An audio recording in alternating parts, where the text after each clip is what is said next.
नमस्कार।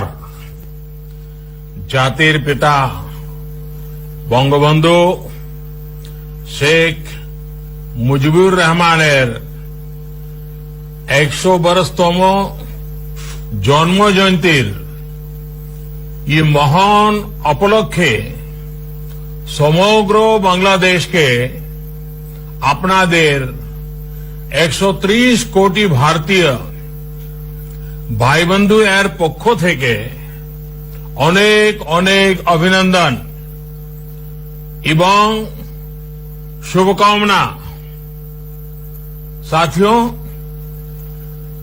शेख हसीना जी ने मुझे इस ऐतिहासिक समारोह का हिस्सा बनाने के लिए व्यक्तिगत तौर पर निमंत्रण दिया था, लेकिन कोरोना वायरस की वजह से ये संभव नहीं हो पाया। फिर शेख हसीना जी ने मुझे एक और विकल्प दिया और इसलिए वीडियो के माध्यम से आपके बीच आने का मुझे अवसर मिला है। साथियों, बंगबंधु शेख मुजीबुर रहमान पिछली सदी के महान व्यक्तित्व में एक थे। उनका पूरा जीवन हम सभी के लिए बहुत बड़ी प्रेरणा है। बंगबंधु यानी a leader of courage, a man of conviction, a sage of peace, a champion of justice, equality and dignity, a hand of defiance against brutality and a shield against coercion। उनके व्यक्तित्व की इन खूबियों ने उस दौर में लाखों लाखों युवाओं को बांग्लादेश की मुक्ति के लिए हर चुनौती का मुकाबला करने के लिए एक नई ऊर्जा दी थी। आज मुझे बहुत खुशी होती है जब देखता हूं कि बांग्लादेश के लोग किस तरह दिन रात अपने प्यारे देश को शेख मुजीबुर रहमान के सपनों का सोनार बांग्ला बनाने में जुटे हुए हैं। साथियों, बंगबंधु का जीवन आज के वैश्विक माहौल में 21वीं सदी की दुनिया के लिए भी एक बहुत बड़ा संदेश देता है। याद कीजिए, एक दमनकारी अत्याचारी शासन ने लोकतांत्रिक मूल्यों को नकारने वाली व्यवस्था ने किस तरह बांग्ला भूमि के साथ अन्याय किया, उसके लोगों को तबाह किया। सारी दुनिया, हम सभी भली भांति इन बातों को जानते हैं, उसकी पीड़ा, उसका दर्द महसूस करते हैं। उस दौर में जो तबाही मचाई गई थी,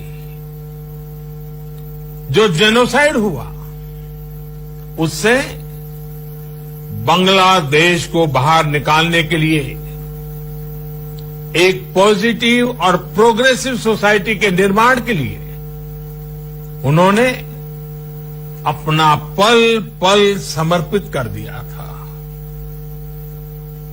उनका स्पष्ट मत था कि किसी भी देश की प्रगति का आधार नफरत और नेगेटिविटी नहीं हो सकती, लेकिन उनके यही विचार, यही प्रयास कुछ लोगों को पसंद नहीं आए और उनको हमसे छीन लिया गया।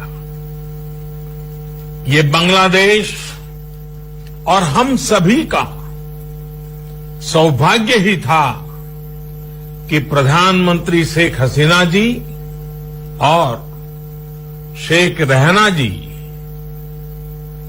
उन पर ऊपर वाले का रहम रहा, वरना हिंसा और घृणा के समर्थकों ने कोई कसर छोड़ी नहीं थी।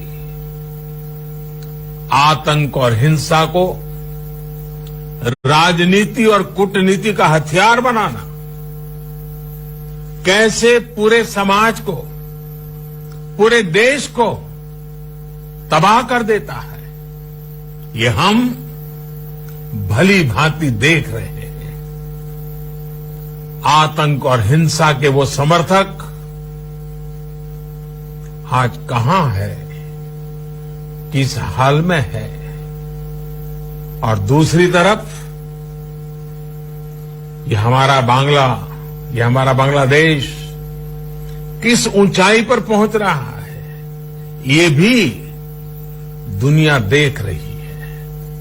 साथियों, बंग बंधु की प्रेरणा से और प्रधानमंत्री शेख हसीना जी के नेतृत्व में बांग्लादेश आज जिस प्रकार इंक्लूसिव और डेवलपमेंट ओरिएंटेड पॉलिसीज के साथ आगे बढ़ रहा है, वो वाकई सच्चे अर्थ में प्रशंसनीय है। इकोनॉमी हो और सोशल इंडाइसिस हो या फिर स्पोर्ट्स, आज बांग्लादेश नए कीर्तिमान स्थापित कर रहा है। Skill, education, health, women empowerment, ऐसे अनेक क्षेत्रों में बांग्लादेश ने अभूतपूर्व प्रगति की है। मुझे इस बात की भी खुशी है कि बीते 5-6 वर्षों में भारत और बांग्लादेश ने आपसी रिश्तों का भी सोनाली अध्याय गढ़ा है, अपनी पार्टनरशिप को नई दिशा दी है, नए आयाम दिए हैं। ये हम दोनों देशों में बढ़ता हुआ विश्वास है, जिसके कारण हम दशकों से चले आ रहे लैंड बाउंड्री, मैरीटाइम बाउंड्री, इससे जुड़े कॉम्प्लेक्स मुद्दों को शांति से, पूरी तरह शांति से सुलझाने में सफल रहे हैं। साथियों, बांग्लादेश आज साउथ एशिया में भारत का सबसे बड़ा ट्रेडिंग पार्टनर भी है और सबसे बड़ा डेवलपमेंट पार्टनर भी है। भारत में बनी बिजली से बांग्लादेश के लाखों घर और फैक्ट्रियां रोशन हो रही है। फ्रेंडशिप पाइपलाइन के माध्यम से एक नया डायमेंशन हमारे रिश्तों में जुड़ा है। रोड हो, रेल हो, एयर हो, वाटरवे हो या इंटरनेट, ऐसे अनेक सेक्टर्स में हमारा सहयोग हम दोनों देशों के नागरिकों को और भी ज्यादा कनेक्ट कर रहा है। साथियों, हमारी विरासत टैगोर की है। काजी नजरुल इस्लाम, उस्ताद अलाउद्दीन खान, लालन शाह, जीवानंदा दास और ईश्वर चंद्र विद्यासागर जैसे मनीषियों की है। इस विरासत को बंग बंधु की प्रेरणा, उनकी लेगेसी ने और व्यापकता दी है। उनके आदर्श, उनके मूल्यों से भारत भूमि हमेशा से जुड़ी रही है। भारत और बांग्लादेश के आत्मीय संबंध इस साझा विरासत की मजबूत नींव पर ही गढ़े गए हैं। हमारी यही विरासत, हमारे आत्मीय संबंध, बंग बंधु का दिया मार्ग इस दशक में भी दोनों देशों की पार्टनरशिप, प्रोग्रेस और प्रॉस्पेरिटी का मजबूत आधार है। अगले वर्ष बांग्लादेश की मुक्ति के 50 वर्ष होंगे और उससे अगले वर्ष यानी 2022 में भारत की आजादी के 75 वर्ष होने वाले हैं। मुझे विश्वास है कि ये दोनों पड़ाव भारत बांग्लादेश के विकास को नई ऊंचाई पर पहुंचाने के साथ ही दोनों देशों की मित्रता को भी नई बुलंदी देंगे। एक बार फिर पूरे बांग्लादेश को बंग बंधु शताब्दी वर्ष की शुभकामनाओं के साथ आप सबको नमन करते हुए मैं अपनी बात समाप्त करता हूं। धन्यवाद। जय बांग्ला, जय हिंद।